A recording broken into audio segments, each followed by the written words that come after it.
누가복음 15장에는 세 가지 비유가 나옵니다. 첫 번째는 잃어버린 양의 비유입니다. 양 100마리가 있는데 99마리는 우리에 있고 한 마리를 잃어버렸습니다.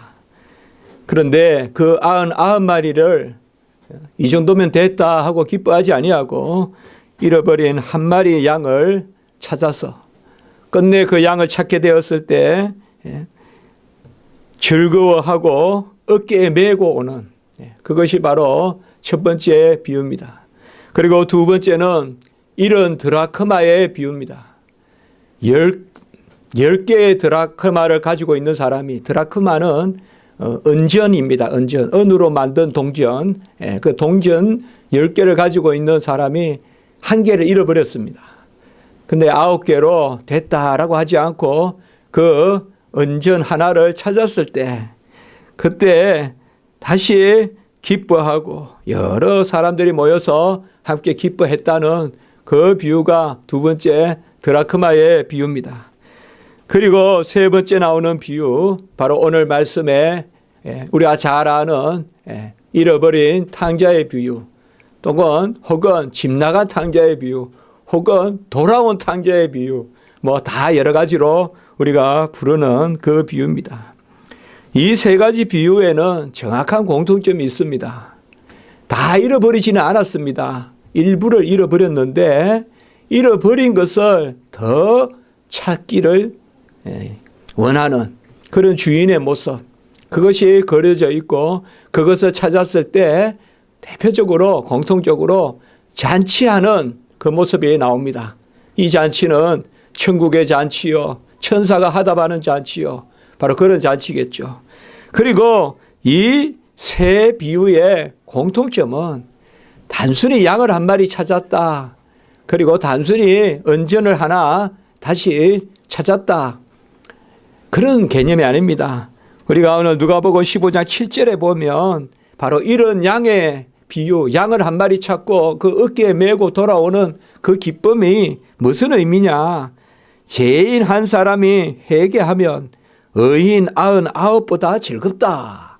이렇게 주님께서 비유하시고 이 비유를 풀이까지 해주셨어요. 주님은 어떤 것은 비유만 하시고 놔두시고 어떤 것은 비유를 해주시고 풀어주시고, 우리가 그런 것을 알 수가 있죠.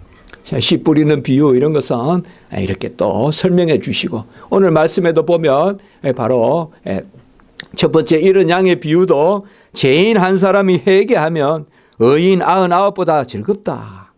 그리고 드라크마 비유도 우리가 10절에 보면 죄인 하나가 회개하면 하나님의 사자들 앞에서 기쁘다. 천사들이 기뻐하고 다 기뻐한다. 그래서 끝내 돌아오는 사람의 회개를 뜻합니다.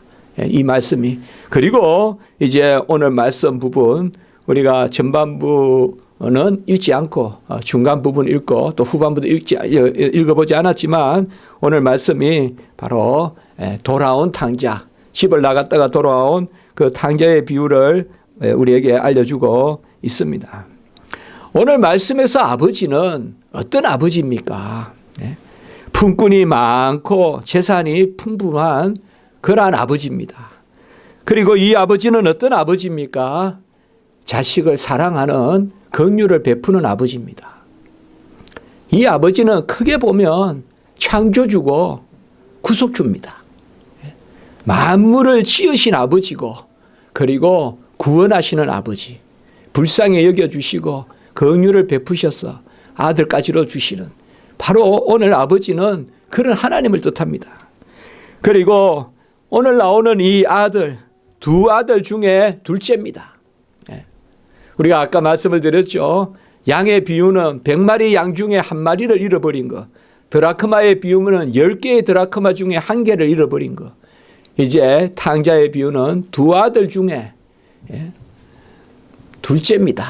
첫째는 집에 아버지 잘 섬기고 있고 둘째가 집을 나가는, 그게 오늘 말씀입니다.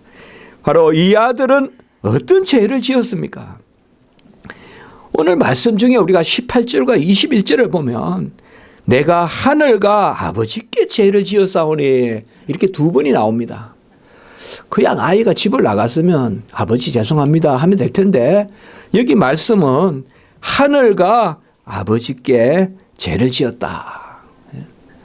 다르게 좀 쉽게 생각하면 하늘 아버지께 죄를 지었다. 이렇게 해도 돼요. 성경은 이렇게 여러 가지로 표현하는 법이 있거든요. 하늘과 아버지께 죄를 지었다. 결국 하늘 아버지께 죄를 지었다. 결국 하나님께 죄를 지었다. 물론 이 비유 자체는 집 나간 한 아이지만은 그 너머의 깊은 뜻은 영적인 뜻은 하나님의 품을 떠나는 그 모습을 보여주고 있습니다. 뭐가 그렇게 큰 죄입니까? 장성한 아이가 재산 좀 달라고 해서 나가서 뭘 한번 해보겠다고 나갔다. 그런데 보니까 아주 나가서 그냥 방탕하게 허무맹랑하게 허무방탕하게 오늘 읽지는 않았지만 13절에 보면 허무방탕하게 돈을 다 탕진하거든. 그래서 막 돈을 가서 다 탕진했다. 그게 그렇게 큰 죄냐? 큰 죄죠 물론. 그걸 이야기합니까? 뭐가 오늘 가장 큰 죄입니까?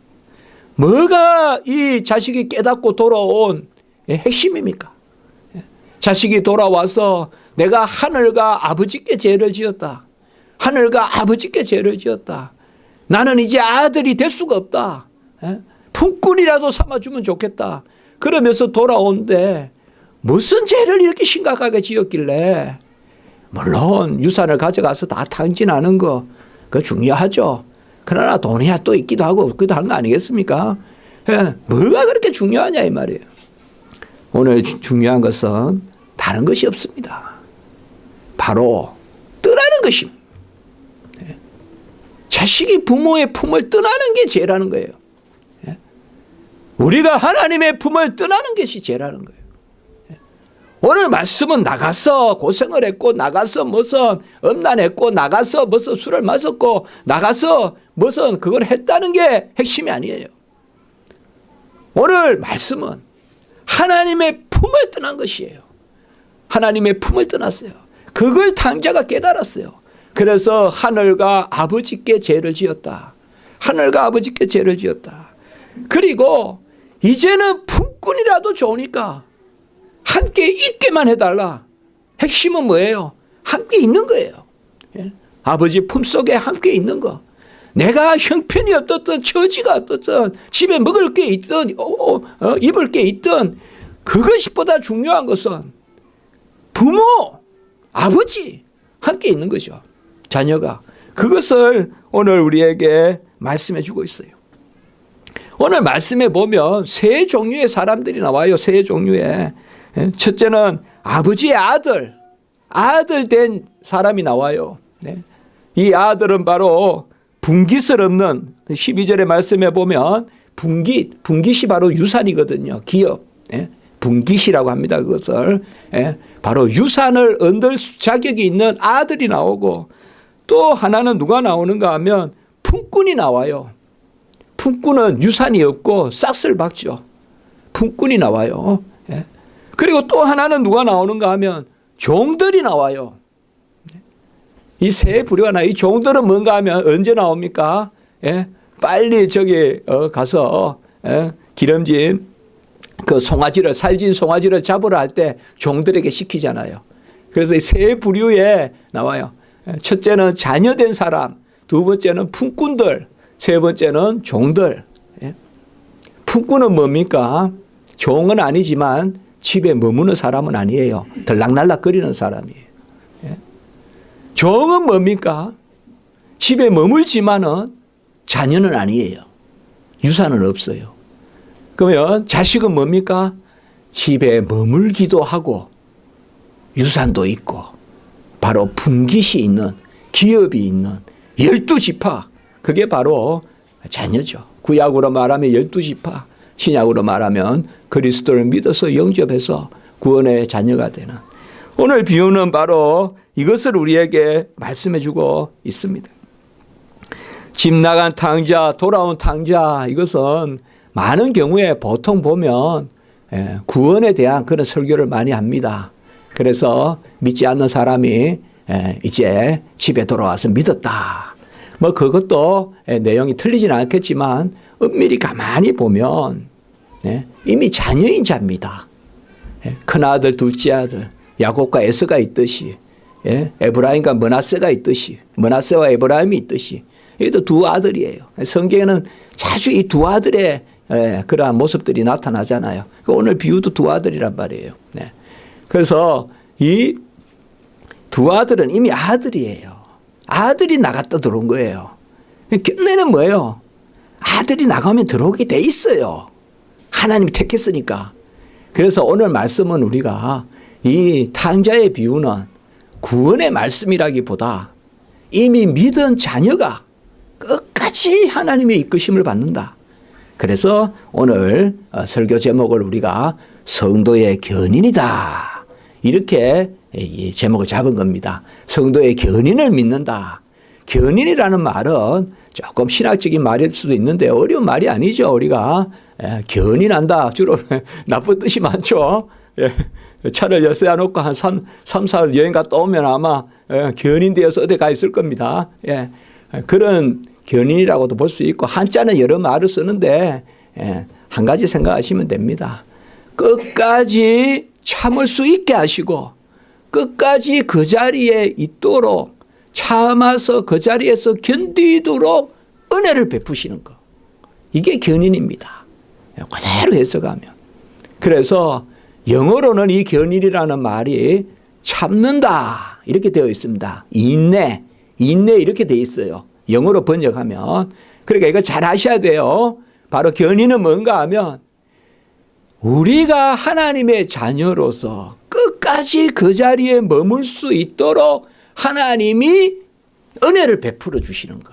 이렇게 생각하시면 돼요. 우리가 그 자리에 끝까지 머물 수 있도록 하나님이 은혜를 베풀어 주시오. 요래 뺐다 가면 탁 쳐서 요째 돌려주고 저래 가면 빨리 탁 쳐서 다시 돌아오게 하고 이게 견인이에요. 다시 그 자리에 갖다 놓는 거.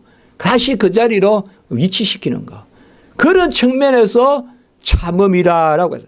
그 어떤 사람은 그냥 이 견인이라는 단어를 영어 단어가 보니까 참음같이 되어 있으니까 성도의 참음 이렇게 하니까 마치 성도들이 그냥 스스로 자기가 참는 어떤 덕을 이야기하고 성도들의 공을 이야기하고 그게 아니에요. 그러니까 우리는 우리 단어가 참 잘 번역이 됐어요. 우리 선배님들이 참 뛰어나요. 이런 거 보면. 이거 견인이다. 잘 번역을 했어요. 견인이다. 우리는 견인이라 하면 뭡니까? 끌고 가는 걸 이야기하잖아요. 우리는. 끌고 가고 나는 끌려가는 거잖아요. 그거 참 잘 번역했어요. 그러니까 하나님이 우리를 끌고 간. 오늘 말씀에서 우리가 이 탕자의 비유는 잘 읽어야 돼요. 이미 자녀인 자예요. 이 자녀인 자가 아주 그 아버지의 사랑을 누리면서 살면서도 아주 그 마음에 허탄함이 있어가지고 빨리 유산을 달라 해서 집을 나갔단 말이에요. 집을 나갔는데 끝내는 그 자녀를 다시 집으로 돌아오게 하는. 그리고 어떻게 보면 이미 자녀가 나갈 때 아버지는 돌아올 것을 알고 내보내는 그것이 오늘 비유예요. 우리가 조금 이제 말씀을 보겠지만은 그것이 오늘 핵심이에요. 그래서 어떤 사람은 이렇게 생각도 할 수가 있어요. 언제는 아버지가 나가라 하고 그때 나가지 못하게 막지. 그렇게 할 수도 있어요. 그러나 오늘 말씀을 가만히 우리가 보면 그렇지 않습니다. 갑자기 나가니까 흉년이 생기고 왜 흉년이 생길까요?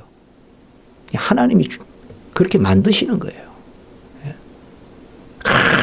막 나가면 막 좋은 거 많은 것 같은데 막 어디 가면 좋은 거 많은 것 같은데 하나님 쳐버리시는 거예요. 다시 돌아오게 만들려고. 오늘 말씀 보면 그렇다고요. 갑자기 흉년이 든다고요.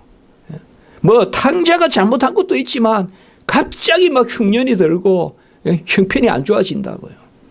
뭔가 우리가 좋게 생각하면 탕자도 사업도 해보려고 할 수도 있겠죠. 뭘 한번 해보려고. 그럼 하나님 쳐버리시는 거예요. 품을 떠나요. 그러니까 뭐예요?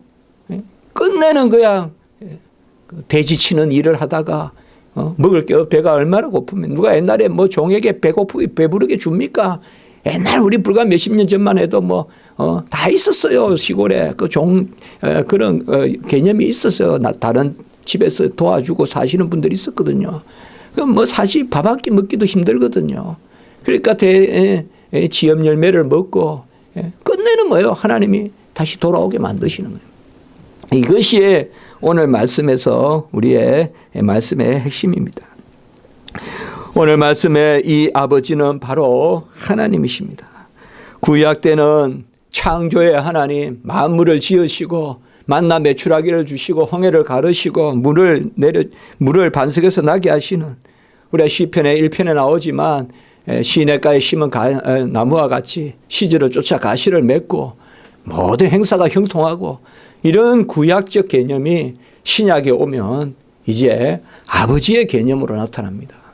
그러니까 신약 성경에 예수님이 이 땅에 오셔서 가장 강하게 선포하신 산상복음, 산상설교의 핵심이 바로 하나님은 아버지시란 것입니다. 우리는 그의 자녀고, 그래서 하늘에 계신 우리 아버지여 이렇게 아버지라 부르면서 기도하게 한 거예요. 구약에는 이 아버지 개념이 거의 안 나타나요. 신약 시대 때는 이제 성취요, 완성이요, 실체이기 때문에 아버지가, 하나님은 우리의 아버지시요. 그래서 우리는 뭐예요? 자녀의 영을 받고 양자의 영을 받고, 그리고 하나님을 아버지라 부르고 아빠 아버지라 부르고 기도하는 것이죠. 네. 여러분 얼마나 좋습니까? 하나님 아버지라 부르니 얼마나 좋아요. 하나님을 아버지로, 장군 이렇게 부르면 얼마나 힘들겠어요. 하나님을 무슨 아버지라 부른단 말이에요. 하물며 하늘에 계신 너희 아버지일까 보냐. 딱 이렇게 육신의 부모도 좋은 것으로 줄 줄 알거든 하물며 하늘에 계신 너희 아버지일 거냐. 공중의 새를 봐라. 심지도 거두지도 들이지도 아니하고 들의 백합화를 봐라. 길쌈도 수고도 아니해도 먹고 입히시거든 하물며 너희일까 보냐. 이 산상복음에 나올 말씀이거든요. 하물며가 나오면서 두 번이나 나오면서 바로 자녀됨을 그렇게 우리에게 알려주고 계신 것입니다. 우리는 품속의 자녀다라는 말이 있어요. 사실상 참 이 부모님이 계시지 않으니까 가장 그리운 게 바로 그냥 함께 있는 거예요. 뭐 다른 거 생각이 안 들죠. 함께 있는 겁니다, 그냥.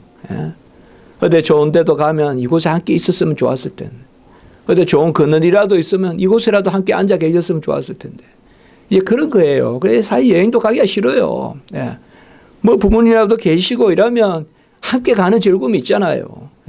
그러나 가면 그냥 해오만 있지. 뭐 그래요. 아무 데도 다닌 데가 없으니까. 그러니까 같이 이제 품속의 자녀라고 하잖아요. 품속의 자녀. 우리 부모님들이 가장 자식에게 바라는 게 뭐예요? 함께 있는 거예요. 그러니까 자식은 그걸 잘 몰라요. 자식은 뭐 입신양면하고 성공해야 부모가 좋아할 줄 알아요. 아니에요. 큰 무슨 빚을 해가지고 집에 오면 부모가 뭐 너무 좋아가지고 뭐 부모가 기뻐할까? 아니에요. 그저 안 아프고, 그저 크게 안 삐뚤하고, 그저 남 피해 안 끼치고, 남 해 안 끼치고, 거짓말 안 하고 살고, 그저 착하게 살고, 부모한테 공경하고 효도하고, 그거 아빠 원하는 거예요. 성경에도 보면 다 그거예요. 성경에도. 그래서 부모에 대한 효도가 약속이 있는 첫째 계명이에요. 부모의 품이 낯설고 부모의 품이 서산하면 그 자녀는 결코 평안한 마음을 가질 수가 없어요. 그렇게 편한 마음이 없어요. 여러분, 우리 그냥 나무 기둥도 하나 묶어놓고, 나무 기둥도 기대잖아요. 왜 부모는 그러면 되는 거예요. 부모가 잘나서 무슨 나무가 잘나서 기대입니까? 부모는 그런 존재로 생각하면 돼요. 부모는 함께 있음으로 그 자체로 귀하고 그 자체로 가치가 있는 거지. 부모가 어떻다고 귀한 게 아니란 말이에요. 우리 옛날에 소설에 보면 그런 게 있잖아요. 어머니가 눈이 하나 없고 그래서 그 어머니를 숨기고 그 얼마 자식이 마음이 아프겠어. 이해가 되죠. 네? 그런 거 다 우리가 알아요. 자녀들이. 그 자녀들도 그런 마음이 있어요. 예. 그러나 중요한 건 뭐예요? 부모와 함께 있는 거예요. 부모와 함께 있는 거. 품 안의 자녀예요. 이 아들은 그걸 몰라요. 예? 가장 이 세상에서 귀한 것이 뭔가를 몰라요. 그러니 빨리 분깃을 달라고 해서 예? 떠나려고 하는 거예요. 예? 떠나는 게 이 둘째의 가치관이에요. 빨리 떠나서 뭘 해보겠다. 예? 저는 이 둘째가 아주 나쁘고 이 둘째가 본래 뭐 말도 안 듣고 저는 그렇게 생각 안 합니다. 예? 누구라도 다 이런 마음을 가져요. 자녀들이. 예? 근데 이 누구라도 똑같단 말이에요. 세상에 나가면 다 똑같아요. 주머니에 돈 쥐어주가지고 철없는 자신 내보내면 다 똑같아요. 다 똑같다고요. 다 헤매고 다 사기당하고 예? 다 어느 그냥 예? 누구 잘못 만나가지고 그냥 다 그냥 예? 봉변당하고 다 그렇게 되거든요. 이 둘째 아들은 유산의 상속을 받아서 이 당시에 장자가 2개 주면 차자는 1개 줘요. 그러니까 3분의 1을 받은 거예요. 3분의 1을 받아서 이 둘째가 이제 나간 거예요. 그러니까 부잣집의 3분의 1 돈이니까 얼마나 많아요. 네. 재물을 다 모아가지고 누가복음 15장 13절 오늘 읽지는 않은 부분이지만 재물을 다 모아가지고 먼 나라에 갔다 이렇게 이야기하고 있습니다. 이게 비유입니다 지금. 그러니까 먼 나라가 어디입니까? 네. 이 바로 하늘 나라에서 멀리 갔다는 거예요. 그 뜻이에요. 여기서 먼 나라라는 말은 아버지 품을 멀리 떠났다 이 말. 그게 어둠이죠. 햇빛을 멀리 떠나면 추위밖에 더 있겠어요. 햇빛을 멀리 떠나면 어둠밖에 더 있겠어요. 아버지를 멀리 떠나면 무엇이 있겠어요? 바로 죄입니다. 재물을 가지고 먼 나라로 갔다는 거, 이 자체가 죄입니다. 아버지 품을 떠났다는 게 죄입니다. 나무 뒤로 아담이 숨는 것이 죄입니다. 세상의 한락이 그 간격을 채워주지 못합니다. 주님의 품은 어디에도 이 세상에서 대체되는 것이 없습니다. 세상은 주고받는다는 것, 그것이 상당히 젊을 때는 유혹입니다. 남긴다는 것, 기브에 테이크한다는 것. 그러나 주고받는 것이 그렇게 만만하지 않습니다. 마약을 주고 중독시키고 처음에는 1,000원 주고 한 봉지 달라 했던 것을 나중에는 100만 원 주고 한 봉지 주고 그게 마약 아닙니까? 세상도 마찬가지입니다. 세상은 다 마약 장사하는 곳입니다. 세상은 다 마약 장사하는 곳이에요. 처음에는 핸드폰 싸게 냈다가 무슨 이렇게 했다가 나중에 다 중독시켜가지고 안 살 수 없게 만드는 거. 그게 다 세상 상술이에요. 다 세상 상술. 아파트를 하나 사도 보면 한국은 더 그래요. 보면. 다 무슨 아파트 주민들한테 잘해주니 하면서도 다 그게 나중에 아파트 값이에요. 안 그렇습니까? 다 지들끼리 무슨 조합은 돈 주니 어쩌니 뭐 의심은 안 하지만은 그래도 그런 게 많아요. 그런 게 너무 많이 썩어 있어요. 사실 우리 사회는, 우리 한국 사회는 많이 썩어 있어요. 그런 거 제가 봐도. 아직까지 멀었어요. 세상은 주고받는 거, 이거 참 좋아 보이거든요. 젊을 때. 부모는 자꾸 하라 그러거든요. 그러나 세상은 기브에 테이크라 그러거든요. 그러나 아닙니다. 부모는 하라 그러는데 은혜가 있고 사랑이 있으면 세상은 주고받는다는데 세상은 나를 홀라당 뻗겨 먹으려고만 해요. 세상은 바로 그런 곳입니다. 세상의 질서가 악한 영에 사로잡혀 있고 어둠의 근세 아래 놓여 있기 때문에 타락한 세상이기 때문에 세상은 그렇습니다. 그나마 법이라도 있어가지고 잘못하면 잡아넣기 때문에 그나마 조금 억제하면서 사는 거지. 법까지 없으면 세상은 그저 상상할 수 없이 처참해 주는 것이 바로 세상입니다. 그 세상으로 바로 나가는 것입니다. 우리 성경에도 보면 주 안에 있는 나에게 딴 근심이 있으랴. 십자가 밑에 나아가 내 짐을 벗었네. 또 뭐요? 주의 곁에 있으니 마음이 평안하노니. 주와 함께 길 가는 거 즐거운 거 아닌가. 우리 주님 걸어가신 발자취를 밟겠네. 주의 음성을 내가 들으니 사랑한단 말일세. 믿는 마음으로 주께 가오니 나를 영접하소서. 가만히 찬송을 보면요, 이 함께 있다는 찬송이 참 많아요. 제가 찬송을 고르다 보면 하나님께 나아가는 거, 하나님께 함께 있는 거, 그 찬송 참 많아요. 그리고 그 반대되는 찬송도 있어요. 날마다 주와 벗은겨 그 크신 사랑 버리고 방탕한 길로 가다가 어머니 사랑 못 잊어. 나 이제 돌아갑니다. 어머니 기도 못 잊어. 나 이제 돌아갑니다. 어머니 기도 못 잊어. 날마다 주와 벗은겨. 요새 이제 번역이 새로 돼서 날마다 주와 멀어져 이렇게 번역되어 있는데, 벗은겨란 말은 옛날 말이라고 해요. 그러니까 날마다 주와 벗은겨. 우리는 주님의 품 안에 있어야 됩니다. 먼 나라라고 했어요. 하나님 보시기에 세상은 먼 나라예요. 이 먼 나라는 뭡니까?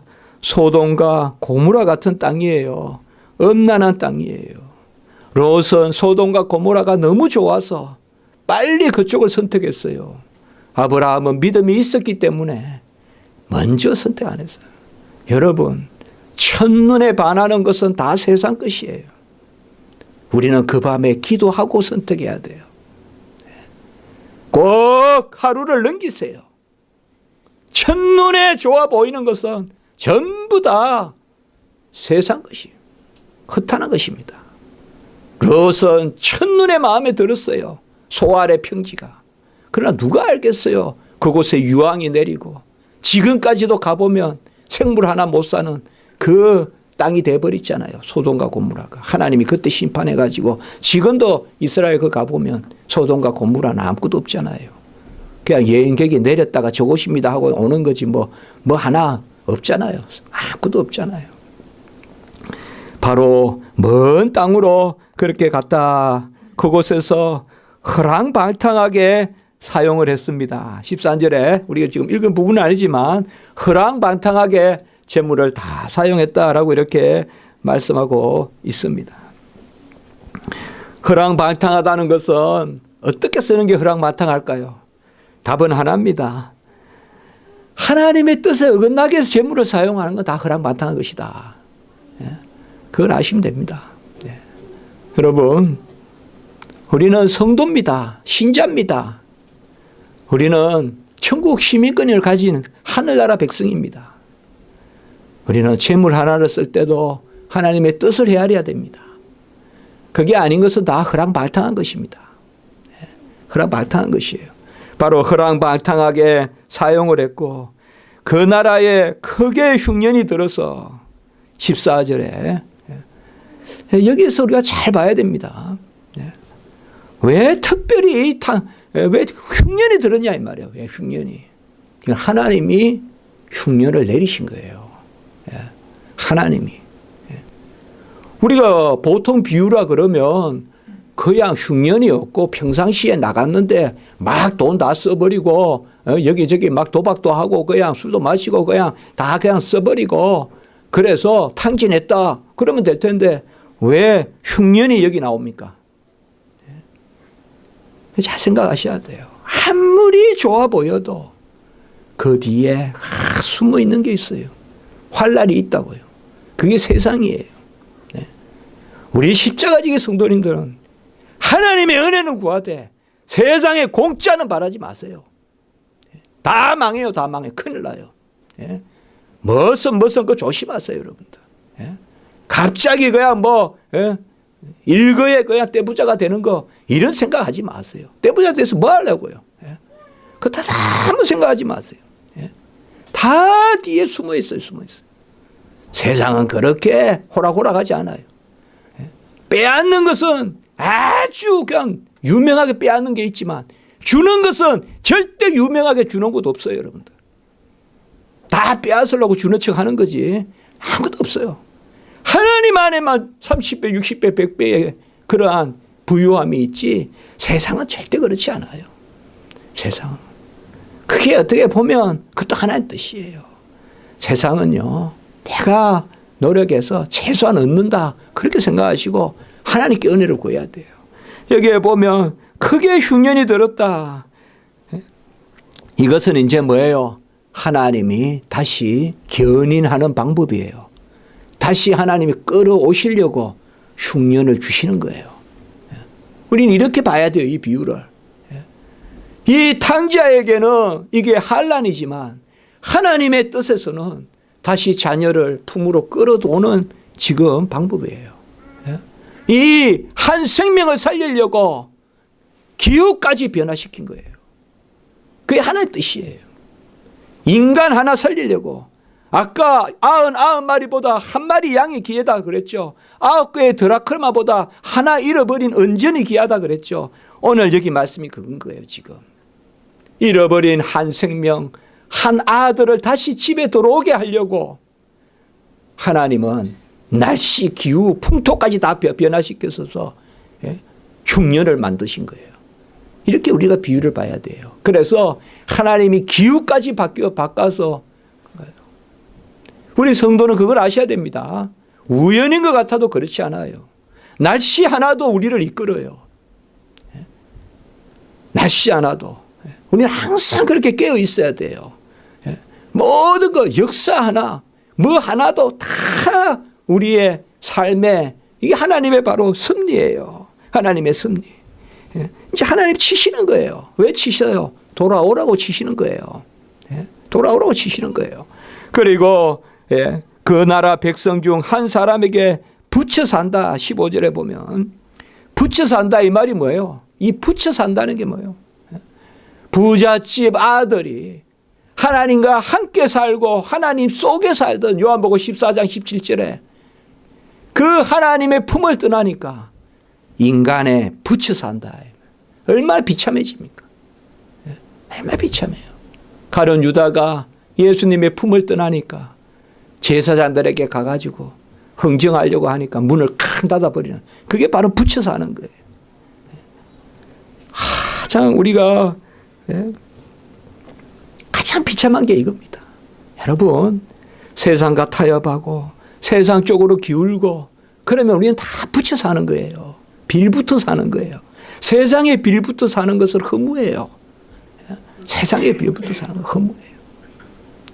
아버지 품속에 아버지와 함께 살던 자녀가 이제는 세상 가서 의지할 데 없고 의지붙이 없고 아무 데도 붙어 있을 곳이 없으니까 사람한테 붙여 사는 이 붙여 산다는 말이 바로 이제 품꾼이라는 거예요. 품꾼. 싹꾼이란 말이에요. 싹을 받아서 먹는. 자녀가 다른 집에 품꾼이 됐다 이 말이에요. 집을 나가가지고. 돼지 먹는 지엄 열매로 배를 채우고 그리고 17절에 이제 오늘 말씀 스스로 돌이켜. 이게 뭡니까? 이게 이제 바로 아까 우리 잃어버린 양에서 회개를 이야기했고 잃어버린 드라크마에서 회개를 이야기했듯이 여기 스스로 돌이키라는 말은 전적인 하나님의 은혜로 회개하는 것을 뜻합니다. 여기 스스로는 그거예요. 이제 깨달은 거예요. 여기 스스로는 바로 뭐예요? 세상이 도와주서도 아니고 내 능력도 아니고 여기 스스로는 그거예요.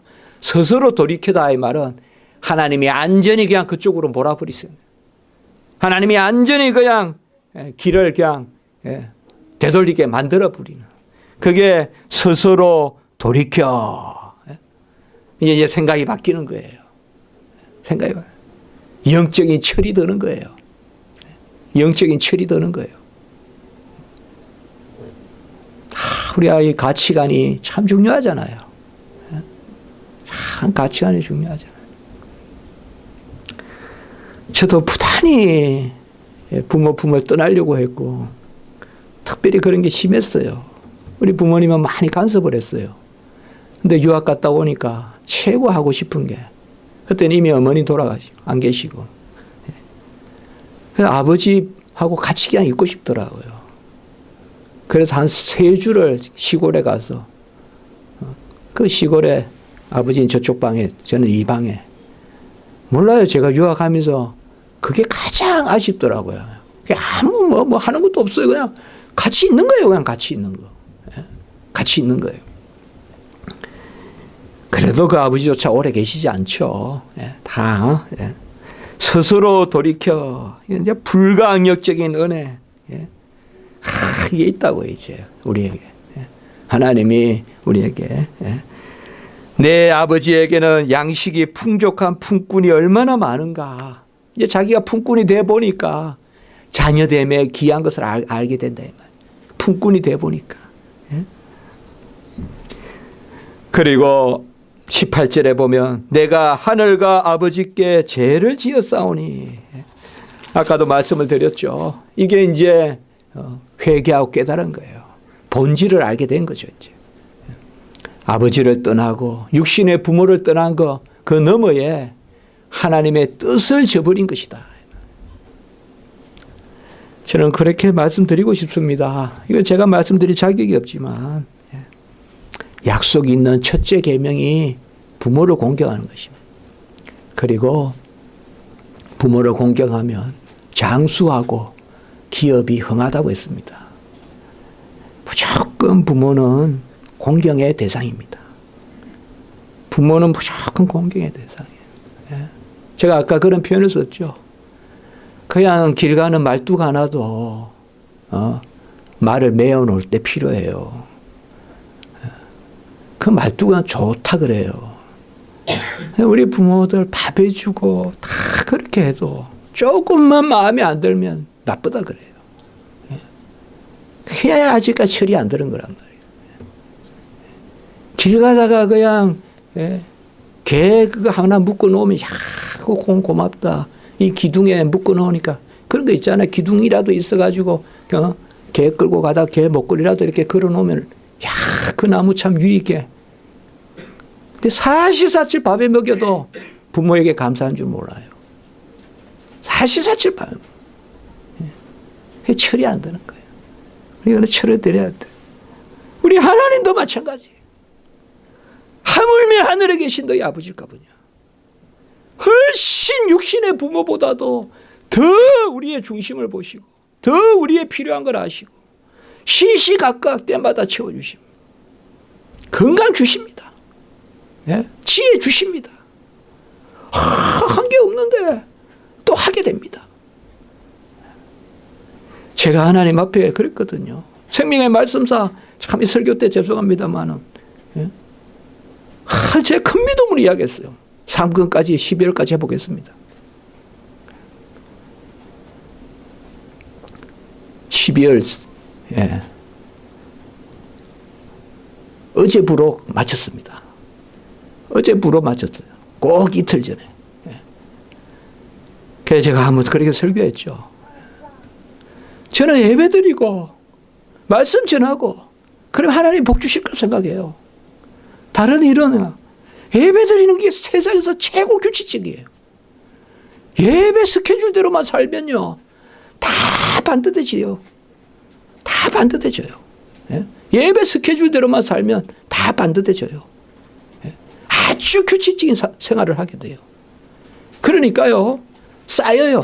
잔잔히. 그 쌓이는 거 무시 못 하거든요. 제가 무슨 제 자랑이겠습니까? 저는 정말 제가 아무것도 없거든요. 그래도 하나님이 하십니다. 하나님이 다 하십니다. 하나님이 우리와 함께 하십니다. 예배 드리는 게 얼마나 귀합니까? 이것은 바로 자녀가 아버지 품 안에 있다는 것의 클라이막스가 예배입니다.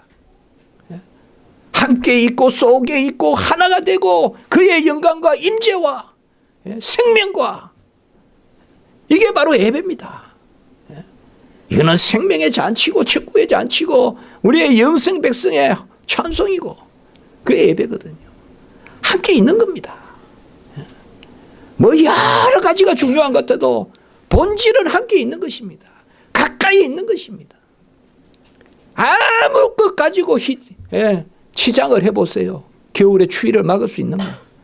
햇빛이 가까이 있고 함께 있으면 뭐 다 필요 없어요. 뭐 다 그냥 벌써 제끼는데, 예?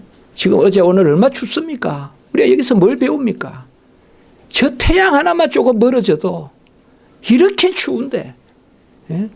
우리가 하나님과 가까이 있으면 그게 얼마나 따뜻한 겁니까? 얼마나 따뜻한 겁니까? 예, 자식이 돌아옵니다. 아들이 아버지께 뛰어가지 않았습니다. 아버지가 아들에게 먼저 뛰어갑니다. 오늘 20절 보면 아직도 거리가 먼데 이렇게 말하고 있어요. 아들이 이제 집으로 돌아오는데 아들은 아마 동구 밖에서 머뭇거렸을 거예요. 아버지가 받아줄까 어떨까. 그러나 뭐예요?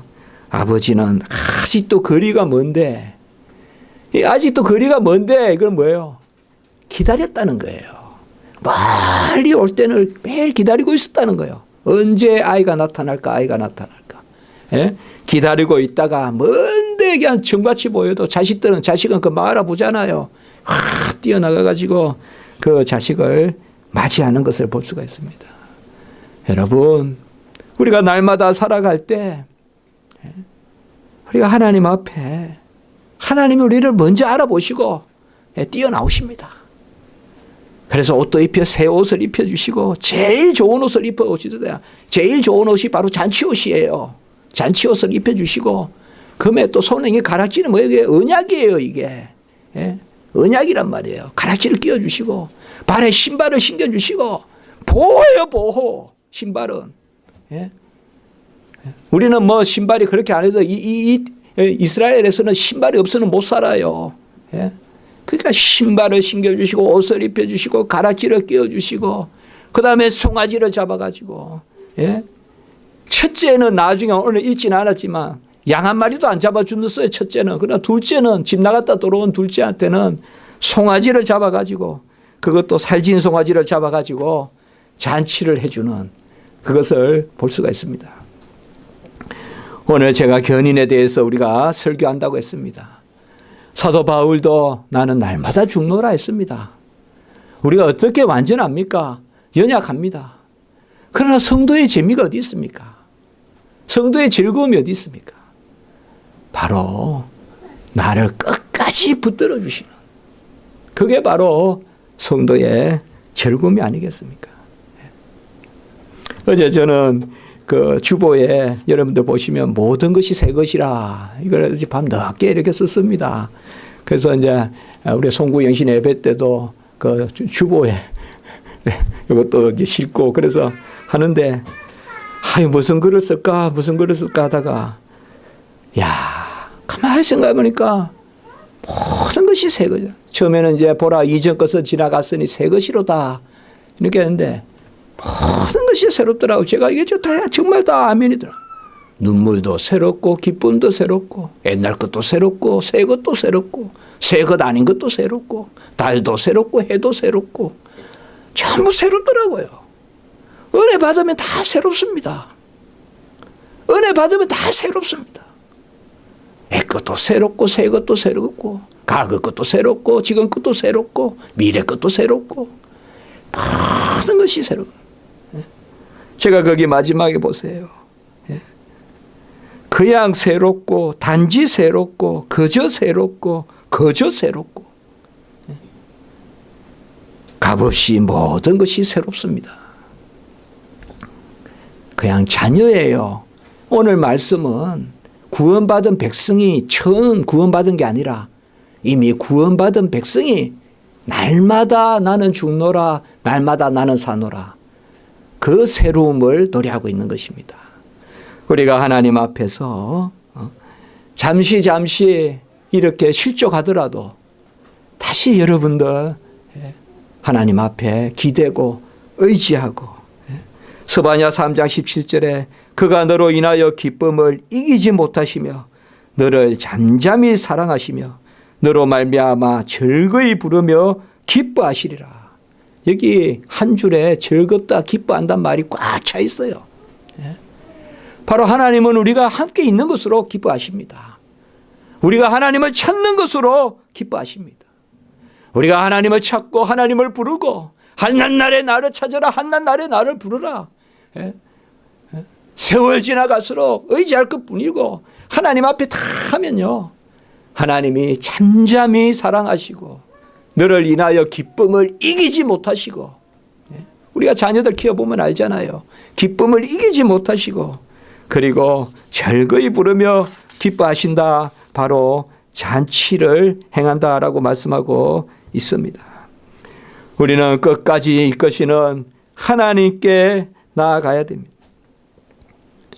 하나님은 우리에게 자녀됨을 주셨습니다. 오늘 15장 21절만 우리가 다시 한번 보세요. 그것만 보고 제가 마치겠습니다. 15장 21절 한번 읽어봅시다. 시작. 아들이 이르되 아버지, 내가 하늘과 아버지께 죄를 지었사오니 지금부터는 아버지의 아들이라 일컬음을 감당하지 못하겠나이다 하나. 여러분, 이 구절을 어떻게 읽으세요? 저는 21절에 가장 중요한 것은 아들이 이르되, 이게 중요한 거예요. 이미 아들이에요. 여기서 다 끝난 거예요, 벌써. 아들이 이르되 나는 아들됨을 감당하지 못하겠나이다. 착하고 충성된 종이 이르되 저는 무익한 종입니다. 거룩하지 않은 백성이 이르되, 거룩한 백성, 성도가 이르되 저는 거룩하지 않습니다. 이게 다 우리 성도입니다. 오늘 여기는 뭐예요? 벌써 아들이에요. 우리는 아들이면서 제가 어떻게 아들입니까? 제가 어떻게 아들이라고 일컫겠습니까? 저는 그저 품꾼이라도 좋습니다. 성전의 문지기라도 좋습니다. 그 말입니다. 중요한 건 뭐예요? 이 탕자는 영 믿음을 버린 사람이 아니에요. 내가 아들이 이르되라고 한 거예요. 이게 중요해요. 탕자는 아들임을 믿고 있었던 거예요. 아들임을 믿고 있었던 거예요. 내가 아들 아니라고 한 건 아니에요. 이게 탕자의 비유의 핵심이에요. 우리는 자녀예요. 자녀예요. 자녀는 자녀예요. 더도 없고 덜도 없어요. 자녀 아니면 자녀 아닌 거지. 자녀 아닌데 자녀가 될 수는 없어요.